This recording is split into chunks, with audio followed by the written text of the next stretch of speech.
चलिए, नमस्कार प्यारे साथियों, मैं कुमार विनय। साथियों, आज हम इस वीडियो सीरीज को आगे बढ़ाते हुए वित्त आयोग के बारे में बातचीत करने वाले हैं। तो आइए बिना किसी देरी किए वित्त आयोग के बारे में पढ़ लेते हैं। चूंकि हमारे पास में लिमिटेड समय है तो मैं ये चूंकि वीडियो ही है, एक रिकॉर्डेड वीडियो है जो कि आपको उपलब्ध करवाया जा रहा है, इसलिए बिना किसी देरी किए हम लोग इसकी शुरुआत करेंगे। तो आइए आज वित्त आयोग के बारे में हम बातचीत करेंगे। जैसे कि यहाँ पर दे रखा है, मैंने कुछ पॉइंट्स लिख रखे हैं ताकि मुझे ज्यादा समय ना हो आपको पढ़ाने में, इसलिए मैंने यहाँ पर कुछ पॉइंट्स जो है वो पहले से लिख रखे हैं।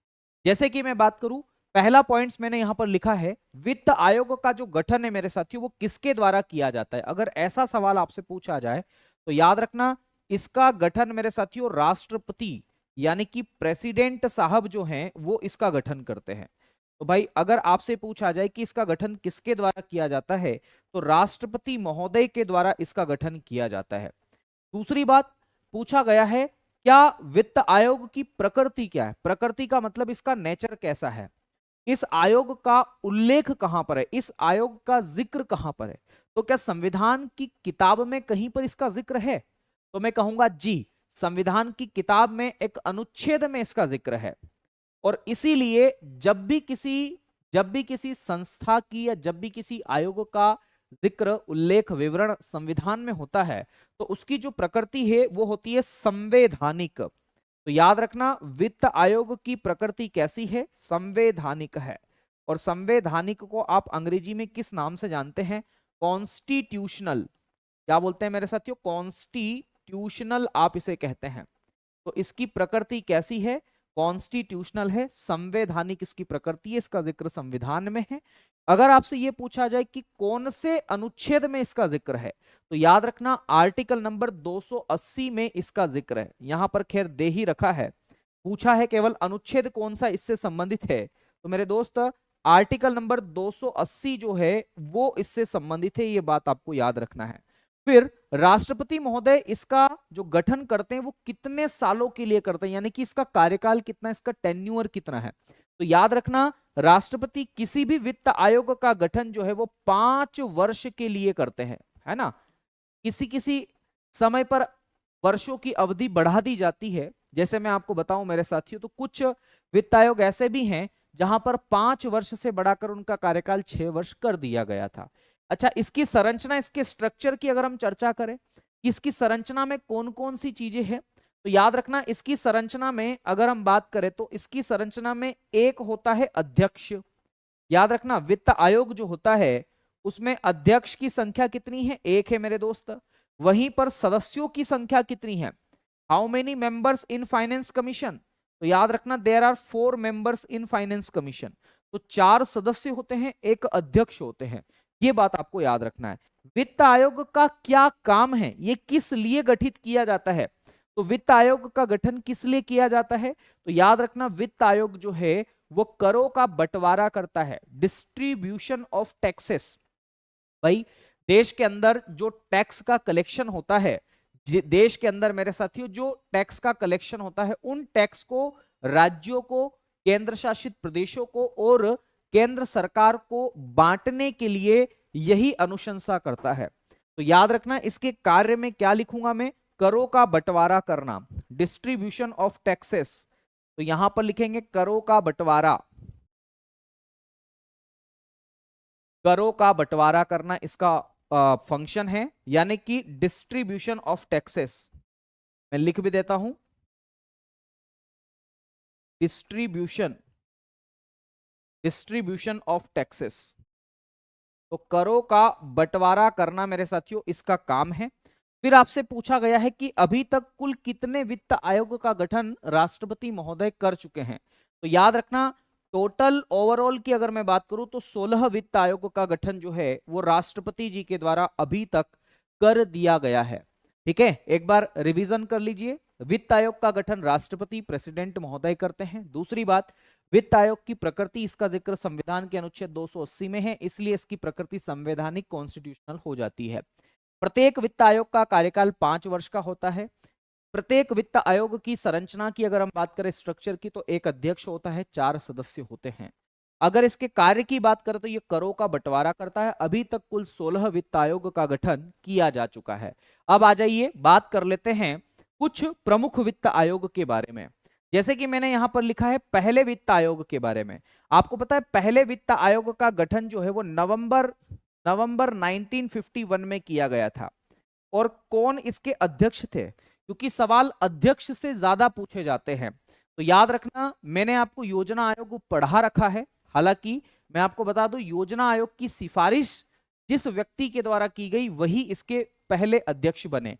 जी हां, केसी नियोगी इसके अध्यक्ष रहे हैं। तो याद रखना केसी नियोगी, क्षितिज चंद्र नियोगी इनका पूरा नाम है।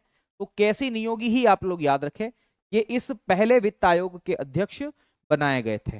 बात करें दूसरे वित्त आयोग के अध्यक्ष किसको बनाया गया, तो संथानम, है ना, याद रखना है मेरे साथियों, संथानम। तो के संथानम को दूसरे वित्त आयोग का अध्यक्ष बनाया गया था। संथानम, संथानम, तो के संथानम मेरे साथियों दूसरे वित्त आयोग के अध्यक्ष थे। बात करें तीसरे वित्त आयोग के अध्यक्ष की, तो याद रखना है ए.के. चंदा उनका नाम है। क्या नाम है मेरे साथियों, ए.के. चंदा। ये जरूर याद रखना, अध्यक्ष पूछे जाते हैं। ए.के. चंदा तीसरे वित्त आयोग के अध्यक्ष बनाए गए। फिर 10वें वित्त आयोग, एफसी का मतलब होता है फाइनेंस कमीशन, कंफ्यूज मत होना। याद रखना है 10वें वित्त आयोग जो थे उनका नाम था केसी पंत। केसी नियोगी नहीं है, याद रखना ये केसी पंत है। तो केसी पंत 10वें वित्त आयोग के अध्यक्ष बनाए गए। वहीं पर 11वें वित्त आयोग के अध्यक्ष जो है वो एम खुसरो को बनाया गया था। तो 11वें वित्त आयोग के अध्यक्ष जो है वो एम खुसरो को बनाया गया। 12वें वित्त आयोग की अगर हम बात करें मेरे दोस्त, तो सी रंगराजन जो है, जिनका संबंध गरीबी से संबंधित भी है, उनको मेरे साथियों 12वें वित्त आयोग का अध्यक्ष बनाया गया था। तो सी रंगराजन जरूर याद रखना है। 13वें वित्त आयोग की हम बात करें मेरे साथियों, तो कौन नहीं जानता भला इनको, विजय केलकर।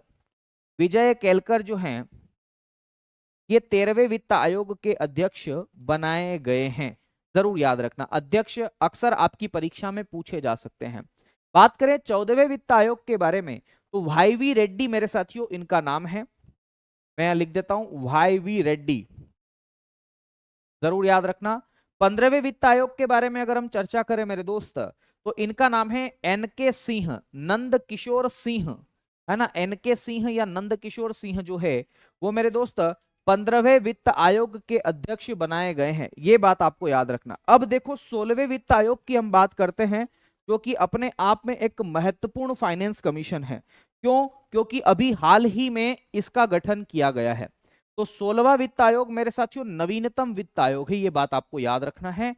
और इसके अध्यक्ष जो हैं वो अरविंद पनगड़िया को बनाया गया है। तो याद रखना अरविंद पनगड़िया, जी हां ये वही अरविंद पनगड़िया जी हैं जिनका संबंध नीति आयोग से भी रहा है। ठीक है, तो अरविंद पनगड़िया जो है वो मेरे साथियों 16वें वित्त आयोग के अध्यक्ष है। अगर आपसे ये पूछा जाए मेरे दोस्त कि 16वें वित्त आयोग का गठन जो है वो कब किया गया, इसको कब गठित किया गया, तो याद रखना है 31 दिसंबर 2023 को इसका गठन किया गया, है ना। 31 दिसंबर 2023 को क्या किया गया मेरे दोस्त, इस 16वें वित्त आयोग का गठन किया गया।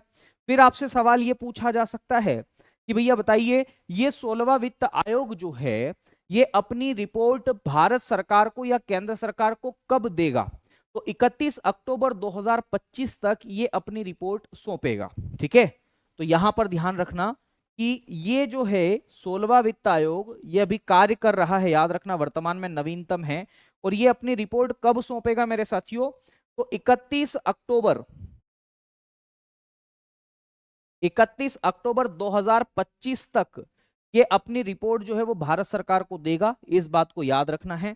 इसकी सिफारिशें भारत में कब लागू की जाएगी, भैया ये जो रिपोर्ट देगा उसमें जो रिकमेंडेशन देगा वो सिफारिशें भारत में 5 सालों के लिए लागू की जानी है। तो वो कब लागू की जाएगी, तो याद रखना मेरे दोस्त वो लागू की जाएगी आपके 1 अप्रैल 2026 से आने वाले 5 वर्षों तक। तो याद रखेंगे मेरे दोस्त 1 अप्रैल 2026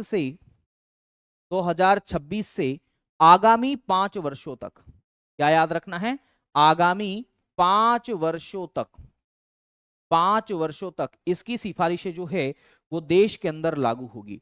तो इतनी तमाम बातें मैंने आपको वित्त आयोग से संबंधित बताई है। अब आप लोगों के लिए एक होमवर्क मैं दे रहा हूं, आपको कमेंट बॉक्स में उसका जवाब देना है, और जवाब ये देना है कि मेरे साथियों कौन सा वित्त आयोग ऐसा है जिसका कार्यकाल 5 वर्ष का नहीं 6 वर्ष का रहा है। जरूर आप कमेंट बॉक्स में मुझे जवाब देंगे, मैं आप सभी के कमेंट्स को पढ़ता हूं। और याद रखिएगा, अगले किसी शानदार टॉपिक के साथ पुनः आपसे मुलाकात करूंगा। आपकी कमेंट्स के बेस पर टॉपिक्स जरूर लूंगा। तो मुझे आंसर दीजिएगा कि कौन सा वित्त आयोग 6 वर्ष का रहा, और दूसरी बात कि आप अगले वीडियो में किसके बारे में बातचीत करना चाहते हैं, उसके बारे में हम डिस्कस करेंगे। चलिए आज के लिए इतना ही। शुक्रिया, धन्यवाद, जय महाकाल, राधे राधे, नमस्ते, जय श्री राम।